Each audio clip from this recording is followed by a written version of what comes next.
Shalom, selamat pagi anak-anak semuanya. Perkenalkan, nama Ibu Devi Elizabeth Bolupurba. Kalian bisa memanggil Ibu Devi. Di sini Ibu akan membawakan pelajaran pendidikan agama Kristen di kelas 11. Di tengah pandemi COVID-19 yang telah terjadi di negara kita khususnya, tidak mengizinkan kita untuk kita boleh belajar di ruang lingkup sekolah. Untuk itu Ibu harap melalui video pembelajaran pada hari ini kalian boleh mempelajari pelajaran kita pada hari ini di rumah kalian masing-masing. Oleh karena itu, sebelum kita memulai pelajaran kita, mari kita satukan hati kita bersatu di dalam doa. Terima kasih Bapa yang baik buat kebaikan dan penyertaan Tuhan yang senantiasa masih Tuhan berikan kepada kami Bapa, khususnya anak-anak-Mu Bapa yang boleh mengikuti pelajaran pendidikan agama Kristen pada hari ini Bapa. Walaupun mereka Bapa boleh belajar di dalam rumah mereka masing-masing Bapa, kami tidak boleh bertatap muka secara langsung Bapa, tapi biarlah kiranya Engkau yang memberikan kepintaran dan kebijaksanaan kepada anak-anak-Mu Bapa agar dapat mengikuti pelajaran pendidikan agama Kristen ini dengan baik. Terima kasih Bapa yang baik, kami serahkan pelajaran kami ini ke dalam tangan pengasihan Tuhan. Di dalam nama Yesus Kristus kami berdoa dan mengucap syukur. Amin. Anak-anak, adapun materi pembelajaran kita pada hari ini yaitu mengenai Tuhan pedoman keluargaku, dan bahan Alkitab yang boleh kalian baca nanti dari rumah yaitu yang tertulis di dalam Kejadian 2 ayat 24, 1 Korintus 11 ayat 3, dan Yohanes 2 ayat 1 sampai 11. Kemudian kompetensi dasar yang harus kita pelajari pada hari ini yaitu mengakui peran Allah dalam kehidupan keluarga. Indikator yang harus kalian capai pada hari ini adalah menghayati dan memaknai peran Allah dalam kehidupan keluarga dengan menjunjung tinggi nilai Kristiani. Tujuan pembelajaran kita pada hari ini adalah yang pertama itu mengembangkan perilaku tanggung jawab sebagai wujud pengakuan terhadap peran Allah dalam kehidupan keluarga. Yang kedua adalah memahami Allah dan keluargaku. Dan yang ketiga itu adalah memahami peran Tuhan dalam keluarga. Definisi mengenai keluarga. Namun pengertian keluarga menurut KBBI itu yang pertama itu adalah suatu kelompok orang yang berasal dari keluarga yang sama. Yang kedua adalah suatu kelompok orang yang tinggal serumah di bawah kepemimpinan seorang kepala keluarga. Dan yang ketiga itu adalah dasar kesatuan dari suatu masyarakat di mana dua orang dewasa tinggal bersama dan bekerja. Lalu bagaimana definisi keluarga menurut Alkitab? Nah, jadi keluarga menurut Alkitab itu adalah melayani, memelihara, dan melindungi. Maksudnya adalah setiap anggota keluarga itu wajib melayani, memelihara, dan melindungi. Nah, jadi di dalam keluarga itu fungsinya itu kita harus saling melayani di dalam anggota keluarga kita. Kita harus saling menolong antar keluarga kita, dan kita harus saling menjaga di antar anggota keluarga kita. Adapun fungsi keluarga menurut iman Kristen itu adalah yang pertama, sebagai teman sekerja Allah dalam mengelola alam semesta dan segala isinya. Boleh dibuka Alkitabnya nanti di dalam Kejadian 1 ayat 28. Maksudnya itu adalah setiap manusia termasuk keluarga itu bertanggung jawab untuk melestarikan kelestarian alam. Misalnya dengan memanfaatkan hasil alam untuk memenuhi kebutuhan manusia dengan secukupnya, menjaga kebersihan untuk keindahan alam, ramah terhadap lingkungan dan sebagainya.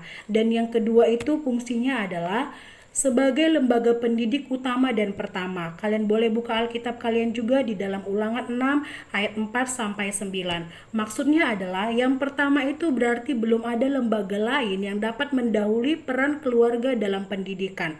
Yang utama berarti belum ada lembaga lain yang mengungguli perannya dalam pendidikan. Dengan kata lain, keluarga itu menjadi lingkungan dasar penerapan nilai-nilai kehidupan sesuai dengan ajaran Kristiani. Dan yang ketiga itu fungsinya adalah sebagai wadah kepada semua anggota keluarga dalam mengekspresikan kasih kesetiaan, dan sikap saling menghormati. Nanti kalian juga boleh membuka Alkitab kalian di dalam Efesus 5 ayat 22 sampai 23 dan Efesus 6 ayat 1 sampai 3.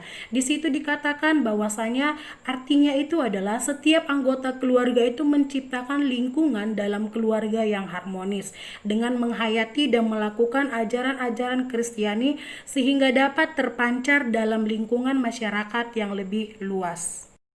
Seberapa penting peranan keluarga Kristen itu? Nah, adapun peranan keluarga Kristen itu yang pertama adalah keluarga sebagai pusat pembentukan kehidupan rohani. Maksudnya adalah dari kehidupan rohani kita mempelajari pola-pola hubungan akrab dengan orang lain, nilai-nilai, ide dan perilaku yang juga didukung oleh sekolah, gereja dan kelompok masyarakat yang lain yang berperan membentuk jati diri dan kehidupan rohani. Yang kedua itu fungsi peranan keluarga Kristen itu adalah keluarga sebagai tempat bernaung kudus. Maksudnya adalah keluarga merupakan tempat penerimaan, pembinaan, pertumbuhan, dan memberdayakan anggota-anggota keluarga itu untuk berperan serta dalam tindakan kasih dan penyelamatan Allah yang terus berlanjut. Dan peranan yang ketiga itu adalah keluarga yang mencerminkan kasih Allah secara holistik, baik fisik, emosional, sosial, spiritual, rohani kepada para anggotanya. Dan yang keempat itu adalah peranannya keluarga sebagai pencerita yang menceritakan karya-karya Allah di dalam keluarga, juga menceritakan kabar-kabar kesukaan tentang firman Tuhan. Keluarga Kristen itu ada hal khas yang berkaitan dengan peran Tuhan dalam keluarga. Peran Tuhan itu melingkupi seluruh aspek kehidupan keluarga maupun pribadi seperti kebutuhan keluarga akan berkat Tuhan, pengampunan, serta pembaruan oleh Tuhan. Nah, jika kamu melibatkan Tuhan dalam kehidupan keluargamu itu, kamu akan mendapatkan yang pertama itu adalah berkat Tuhan. Pengertian berkat Tuhan itu cakupannya sangat luas, bukan hanya sekedar uang atau hal material lainnya. Namun, berkat Tuhan juga meliputi kesehatan, sukacita, damai sejahtera, kemenangan, umur panjang, kebahagiaan, dan sebagainya. Nah, berkat Tuhan itu adalah bentuk pelayanan Tuhan seperti yang dijanjikan dalam Alkitab kepada orang-orang yang berkenan kepadanya. Misalnya, Abraham diberkati Tuhan dalam segala hal. Itu ada tertulis di dalam Kejadian 24 ayat 1. Lalu Obed dan Enom beserta keluarganya diberkati Tuhan karena membiarkan tabut Tuhan itu tinggal dalam rumah mereka. Itu nanti ada tertulis di dalam 2 Samuel 6 ayat 11. Nah, berkat Tuhan juga akan diterima oleh keluarga Kristen pada masa kini yang tetap setia berpedoman dan berpegang kepada Tuhan seperti ucapan berkat yang tertulis di dalam Bilangan 6 ayat 24 sampai 26. Kemudian, jika kamu melibatkan Tuhan dalam kehidupan keluarga itu, kamu akan mendapatkan pengampunan dari Tuhan. Nah, tak seorang pun di dunia ini yang hidupnya sempurna, ya kan? Benar nggak? Nah, kita berbuat dosa di dalam pikiran, perkataan, maupun perbuatan kita.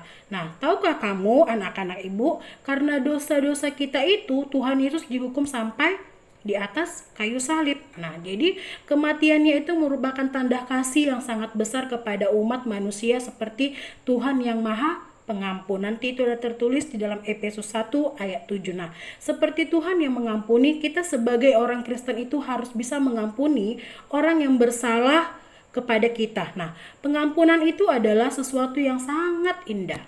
Benar enggak? Iya.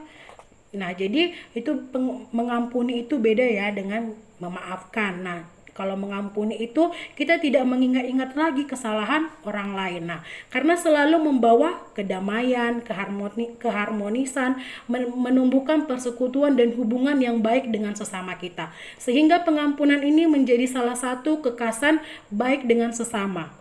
Sehingga pengampunan ini juga menjadi salah satu kekasan keluarga Kristen yang menjadikan Tuhan sebagai pedoman kehidupan keluarga. Ya, lalu yang ketiga itu adalah jika kita melibatkan Tuhan dalam kehidupan keluarga kita itu, kita akan mendapatkan yang namanya pembaharuan oleh Tuhan. Nah, jadi pembaharuan oleh Tuhan ini sering juga disebut dalam kekristenan dalam hidup baru. dalam hidup yang baru. Artinya manusia memulai kehidupan yang lebih baik dan berarti di dalam Kristus. Kristus masuk dan diam dalam kehidupan manusia yang baru, yang tidak sama dengan kehidupan yang lama. Jadi pembaruan oleh Tuhan itu dalam keluarga kita akan dirasakan dalam arah dan tujuan kehidupan keluarga, bukan hanya kepada kehidupan keluarga sendiri saja, tetapi berpusat hanya kepada Kristus. Itulah dia jika kita melibatkan Tuhan di dalam kehidupan keluarga kita. Baiklah anak-anak, kesimpulan pelajaran kita pada hari ini itu adalah yang pertama, keluarga Kristen itu merupakan keluarga yang mencerminkan kehidupan yang dilandasi oleh kasih dan sikap takut akan Tuhan. Yang kedua itu adalah keluarga berperan sebagai pusat pembentukan kepribadian anggota keluarga serta menjadi perpanjangan tangan Tuhan dalam menjaga alam semesta. Kemudian yang ketiga itu adalah keluarga Kristen yang menjadikan Kristus sebagai pedoman dan sebagai kepala keluarga, berarti menjadikan seluruh ajaran Tuhan Yesus itu sebagai acuan untuk hidup berkeluarga yang akan membawa kesaksian di dalam masyarakat. Anak-anak, demikian materi pembelajaran kita pada hari ini. Ibu berharap kepada anak-anak yang belajar dari rumah, kalian boleh memahami dan memaknai pelajaran kita pada hari ini dan kalian bisa menerapkan di dalam kehidupan keluarga kalian. Kalian harus selalu mengandalkan Tuhan. Itu saja pelajaran kita pada hari ini. Ibu ucapkan terima kasih. Mari kita satukan hati kita bersatu kembali di dalam doa. Terima kasih Bapak yang baik buat penyertaan-Mu di dalam hidup kami Bapak. Kami boleh menyelesaikan pelajaran kami pada hari ini Bapak. Biarlah kiranya Kau ajari kami Bapak. Biar kiranya Tuhan kami boleh mengandalkan Engkau di dalam kehidupan keluarga kami masing-masing. Terima kasih Bapak yang baik. Terpujilah nama-Mu. Di dalam nama Yesus Kristus kami berdoa dan mengucap syukur. Amin.